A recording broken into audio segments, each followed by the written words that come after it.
On the buzz meter this Sunday, the media showing anger and outrage over the Paris massacre, challenging the administration and especially President Obama.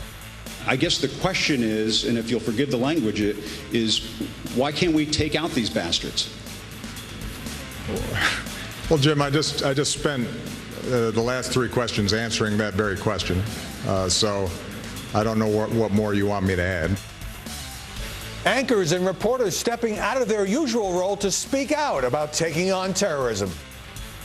President Obama has made it quite clear in that Q&A that lasted more than 45 minutes that he has accepted there are evils in this world and evils in places like Paris, France. And this is something that we all must face today. And if you're waiting for clarification on your feelings through that Q&A, you weren't going to get it. And how are the Paris attacks transforming coverage of the presidential campaign? Give me the specific steps that you'd take and how fast it would get done. I would get everybody together and I'd blast the hell out of them. They wouldn't be there long, believe me. I would blast the hell out of them. What do you think the president should be doing right now? Well, first, I would ask our allies to invoke Article 5. This was clearly an act of war, an attack on one of our NATO allies. Now, Donald Trump and Ben Carson getting into dust-ups with the press over their controversial comments on Muslims and Syrian refugees. Who's right? I'm Howard Kurtz, and this is Media Buzz.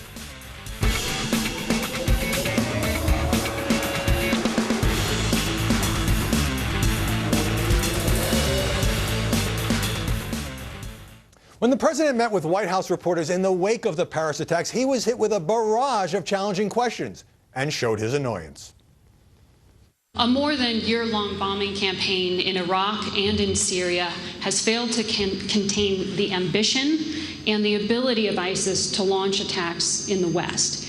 Have you underestimated their abilities? And do you think that, given all you've learned about ISIS over the past year or so, and given all the criticism about your underestimating them, do you think you really understand this enemy well enough to defeat them and to protect the homeland? All right, so this is another variation on the same question. Some journalists, meanwhile, not holding back when it comes to their feelings about the heartbreaking mass murder and the Obama administration's response on ISIS and refugees. He said something that was pretty incredible, according to many of the military experts here and around the world who I've spoken to, that our strategy is working. People do not believe that to be the case. In the face of terror, will we panic or be calm and deliberative in approach? Confronted with those who want to change our way of life, will we abandon our freedoms and the rights granted to us by the Creator? Or will we welcome huddled masses yearning to breathe free? And we must not let the rhetoric of potential and political extremists among us lead us to self-destruction. Joining us now to analyze the media coverage, Mary Catherine Ham, editor-at-large at Hot Air and a Fox News contributor.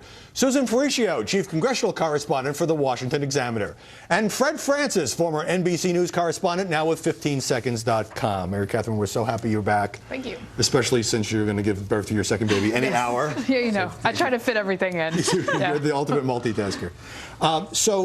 We've seen journalists, anchors, reporters stepping a bit outside their usual role of neutrality and speaking out. Your reaction?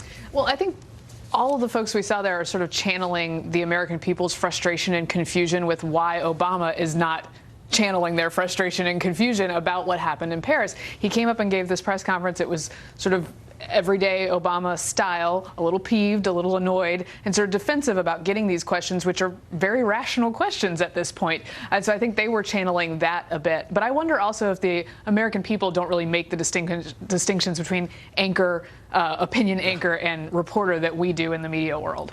Those are important distinctions, though. But still, in a time of tragedy, journalists aren't robots, and sometimes they show their emotions, Fred. Well, in fact, there's most unprofessional things I've seen this week. I mean, it's incumbent upon journalists to be journalists and not confuse the audience with whether they're commentators or they're giving their opinion, but give some facts, and they're not doing that this week. And sure, everybody's upset about what happened, but giving facts and playing it straight, even when the president is not at his best, and boy, he was not at his best, okay? I mean, the guy was cranky, he was jet-lagged.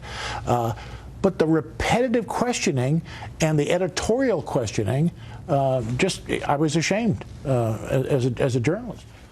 Does it invite criticism when journalists speak out? We'll get to the White House news conference in a minute. From those who say, well, you tipped your hand, we now know what you think, and can you really be fair on this issue? They were asking, I think, pertinent questions. I mean, it didn't seem to me they were editorializing. I think what you saw right after that, when the reaction was coming on live TV, was sort of the raw emotion just about the attacks and sort of this incongruent emotion from the president. I mean, he's always been aloof about big issues like this. That's part of the way he has been as president.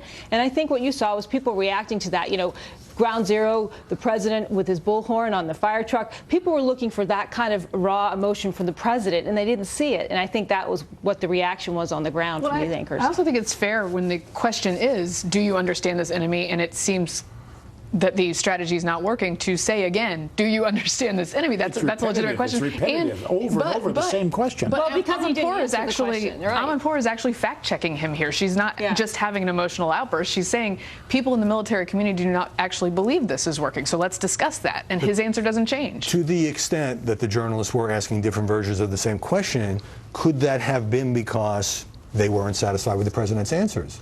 That is my take on it, and it's the central question of this. These foreign policy matters have always been a problem for the president, and it's really coming to roost right now. And in fact, but if you're going to ask questions of the president, and 4 people in front of you have asked the same question, don't you think you could have a fallback question, something specific that you've actually done some research on?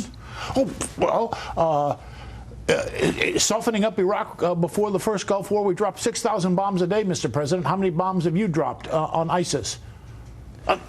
Why can't you turn the lights out on ISIS, Mr. President? I think they did ask that question. Like, why can't we go get these bastards? No, that was a question that the CNN reporter was asking. CNN's Jim Acosta. Now, this morning in Malaysia, President Obama took a slightly tougher tone, saying destroying ISIL is not only a realistic goal, we're going to get it done, we're going to pursue it with every aspect of American power. But a lot of people were surprised to see White House correspondents as aggressive as they were with the president, because, and this is earlier in Turkey, because that hasn't always been the hallmark during this administration. Yeah, and it was refreshing to see a little bit of that. I do think there are better ways you can phrase some of these questions, and I think some of these guys are looking to tweak him a little bit so that he reacts because it gets coverage. But this, again, is the central question. And ask it a couple times, because he keeps saying the same thing, and he keeps saying he's going to keep the same strategy, and everybody's looking at it and saying, that ain't working. But to say to the president, why can't we get these bastards, wasn't a question. It was a question just to design to piss the president off, but it was really a question to make the highlight reels. It's also the question of the American people. Yeah, it's the question people are wondering. Why can't we get this? But that's not a question a White House correspondent should ask a president. Wait a minute. So you're accusing CNN Jim Acosta of showmanship, as if that has never happened before at a televised news conference, but you're also saying that the question was inappropriate or not specific enough? I think you should be more specific. If your policy isn't working, question the president on why it's not working. Don't just ask a showboat question. Speaking of journalists sharing their opinions, CNN's global affairs correspondent, Elise Labott, tweeted this. We can put it up on the screen. After the House vote on legislation this week, House passes bill that could limit Syrian refugees. Statue of Liberty bows head in anguish. And Mary Catherine, Elise Labott apologized, which was the right thing to do, for being disrespectful and inappropriate, and CNN suspended her for 2 weeks. What do you make of that tweet? Well, again, in my mind, okay, she's a reporter. She has, very little leeway on the opinion side. An anchor a little bit more, an opinion anchor a little bit more, and I can say whatever the heck I want. Yes. But again, I'm not sure that regular people make that distinction. 2 weeks was a pretty stiff suspension, I thought, compared to some other things that CNN has doled out in the past. But social media has become this real mix of opinion journalists and non-opinion journalists, and they all get wrapped up in their conversations on social media. And I think some of these journalists forget, while they're tweeting, that they're just journalists. They're not, they're not Jonah Goldberg opinionating on NRO. This is part of the problem. There are no editors on Twitter. I got a lot of reaction to this when I criticized it on Twitter. People saying, well, she's right, and we can't lose our humanitarian approach to refugees and all of that. This is a debate, and so people say, you know, reporters, they should be fair. They shouldn't show their opinions, but if the opinion is one you agree with, then it's okay. And that's where I draw the line, especially if you're a beat reporter. Now, this whole question of what to do with the Syrian refugees, and the House legislation toughens the scrutiny that they would get before they could come in this country. Seems to be a very emotional issue for journalists, not just Elise Labott. Banner headline in the admittedly liberal Huffington Post: disgrace on the House vote. So does this seem to you to be an issue where some journalists, I should say, insist on framing it as a moral question and therefore the normal rules don't apply? Again, I go back to do your research. It was just, that started early in the week, and it was not until Friday that we learned, or from journalists, that of the 700,000 refugees who've come into this country since 2001, only a handful have had any investigations or done something. And it was just a couple days later that we learned that it takes 2 full years and 4 federal agencies to vet these refugees. But that didn't come out for days. By the way, conservatives on Fox and elsewhere playing up the 30 governors, one of them a Democrat, who were saying we don't want these in our state. But the fact is, we don't want these refugees in our state. The fact is, they don't have anything to say about it legally. It's a federal matter. And that wasn't pointed out. Well, it was pointed out only occasionally. The emotion has just risen so high. Look, I think the president is comfortable making this a moral food fight, and the press is comfortable following him because they mostly agree with him, and they end up fighting this. All the reporting is in internet memes and hashtags. It's not actually a discussion of what's going on, and the White House is partly to blame for that because they put out first, this is how we're welcoming refugees, instead of explaining this is how we scrutinize refugees. And when you give that information out, then reporters actually do that. Now, they should do that job anyway. But does the coverage reflect that both sides are politicizing this issue? The Republican presidential candidates have been slamming President Obama over this, and he, by the way, has taken to mocking them. Are they afraid of 3-year-old orphans? So it seems like the coverage is very polarized. Sure, the orphans and widows comment really got a lot of coverage. What didn't get a lot of coverage was the FBI director coming to Congress saying, we bring in 10,000 refugees. There's no way to fully vet each and every one of them. And there also has been very limited coverage, I think, of the polls showing that most Americans really don't want Syrian refugees here because of the vetting problem. Right. The notion that this is a fringe position, well, more than half of Americans are very worried about that. I got to get a break here, Fred. Get you on the other side. Don't forget to send me a message on Twitter at Howard Kurtz. Let us know what you think. Ahead, should television networks air ISIS propaganda videos supposedly targeting New York and Washington?